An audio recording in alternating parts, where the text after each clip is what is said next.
Today is April 20th, 2018. Jokes about 420 and smoking weed will abound. Look, I have no problem if smoking a joint is your vice. It's probably healthier than a Twinkies addiction. All you folks that are already high are getting the munchies, aren't you? But let's get serious. It's been 3 years since Georgia's Governor Nathan Deal signed the Haley's Hope Act into law. It was a great first step.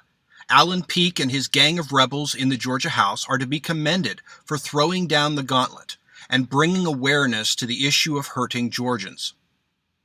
Their work made it possible for a small number of Georgians with severe or end-of-life medical conditions to have access to the relief they so desperately needed. It means my son with epilepsy can have partial relief from seizures. But obstructionism in the Georgia Senate has hamstrung those efforts year after year, leaving us with a huge mess. Patients or caregivers can possess up to 20 ounces of low THC oil, low being 5% or less.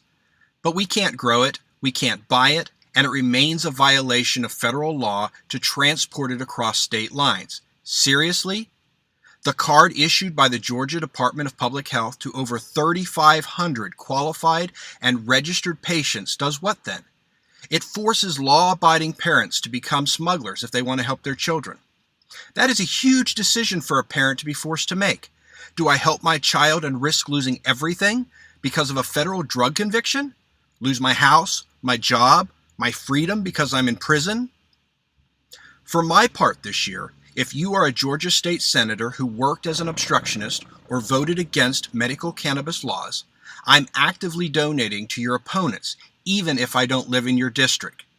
If you are running for governor and you don't actively and wholeheartedly support a better law, I'm voting for the other guy.